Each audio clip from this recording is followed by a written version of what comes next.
मंजिल गुरुकुल में आपका स्वागत है। आज का जो टॉपिक है वो कोरोना टीका पर है। फिर एक बार कोरोना टीका के बारे में आपको जानकारी दे रहा हूं क्योंकि यह पूरे विश्व में फिर चर्चा का विषय बन चुका है। सबसे पहले हम जानते हैं कि 2019 में जो कोरोना महामारी आया हुआ था, उससे पूरे विश्व के प्रत्येक परिवार जो है उससे प्रभावित हुआ था। जो है 3 प्रकार के टीके बने थे।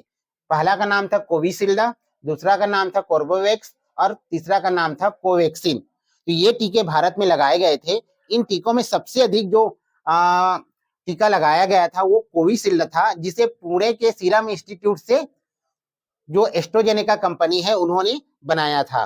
तो इसमें लगभग 175 करोड़ लोगों को जो है कोविशील्ड का टीका लगा हुआ था। इसका दूसरा नाम जो है AZD1222 है, यानी कि AZD1222 है। यह जो टीका था वो वायरल वेक्टर वैक्सीन था। कोर्बेवैक्स जो टीका है वो 7.4 करोड़ लोगों को लगाया गया है और कोवैक्सीन टीका जो है वो 36 करोड़ लोगों को लगाया गया है। तो इस तरह से कह सकते हैं कि यह टीका पूरे विश्व भर में जो है 175 crore Covishield, Corbevax 7.4 crore, Covaxin को 36 करोड़ लगाया गया है।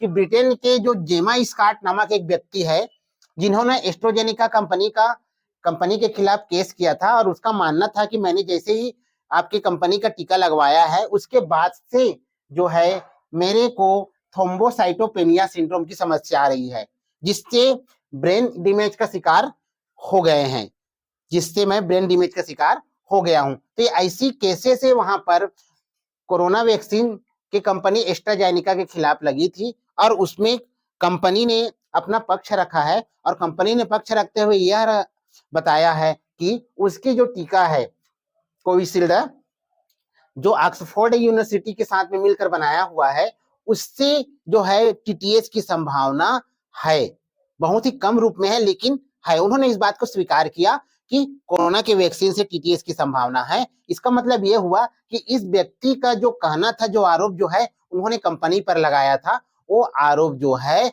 वो सही साबित हो रहा है। और इसी का प्रभाव है कि आज पूरे विश्व में फिर एक बार जो है कोरोना का टीका जो है चर्चा का विषय बन चुका है। आइए हम जानने की कोशिश करते हैं कि इसके साइड इफेक्ट क्या है। तो टीटीएस जो होता है वो थ्रोम्बोसिस विथ थ्रोम्बोसाइटोपेनिया सिंड्रोम है, जो जिसके द्वारा ब्लड का थक्का जम जाता है। अर्थात क्या होता है कि ब्लड सर्कुलेशन के जो रास्ते हैं उसमें ब्लॉकेज होने चालू हो जाते हैं क्योंकि थक्का जमेगा।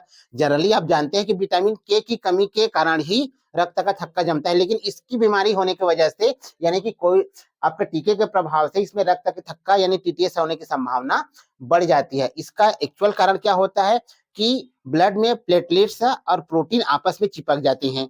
आपस में चिपक जाने की वजह से वो गाढ़ा हो जाता है और गाढ़ा होने की वजह से जब हमारे हार्ट जो है पंपिंग करता है तो उस समय उसके पंपिंग करने में परेशानी होने लगती है, जिसके वजह से जो है हार्ट अटैक का खतरा बढ़ जाता है। लेकिन यह साथ ही साथ यदि ब्रेन में होता है तो ब्रेन से जो नसें जाती हैं, जो उसमें ब्लड सर्कुलेशन जो है फिर वो जाम हो जाता है, तो उसमें ब्रेन स्ट्रोक होने की संभावना भी बढ़ जाती है। तो यह बहुत ही कह सकते हैं कि हमारे लिए बहुत ही खतरा हो सकता है अगर हम सावधानी ना बरतें या फिर इससे संभावना जो आ रही है उसको हम नजरअंदाज कर दें।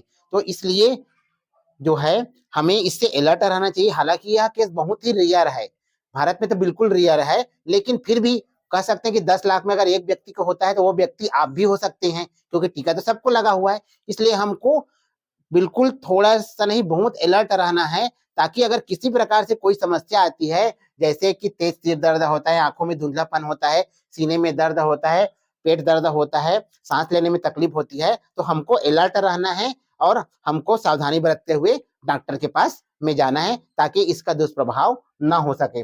वीडियो को बताने के पीछे रीजन यही था कि इस तरह से अभी भारत में या पूरे विश्व में जो चल रही है उसके बारे में आप जानकारी रखें और जागरूकता के साथ जो है इस बीमारी से लड़ने में सहयोग करें। साथ ही साथ कोविशील्ड की जो टीका की जो जानकारी है, साइड इफेक्ट को पहले ही पता चल गई थी और कई देशों ने जो है इस पर बैन लगा दिया था, जिसमें से सबसे पहले बैन जो लगाने वाला देश है वो डेनमार्क है। डेनमार्क ने सबसे पहले लगाया, उसके बाद में जो है Ireland, Thailand, Netherland, Norway, Iceland, Congo और बल्गेरिया सहित कई देशों ने जो है जो इस टीके पर बैन लगाया गया था। तो ये अब जब कंपनी ने खुद स्वीकार कर लिया है तो इसका प्रभाव मतलब ये हुआ कि इससे साइड इफेक्ट की संभावना बढ़ गई है। ठीक है, तो ये जो था आपके कोरोना वैक्सीन के बारे में जानकारी था, जिसके जो है आपको मैं मंजिल गुरुकुल वीडियो के माध्यम से बताया हूँ। सजग रहे, जागरूक रहे और अधिक से अधिक लोगों को शेयर करें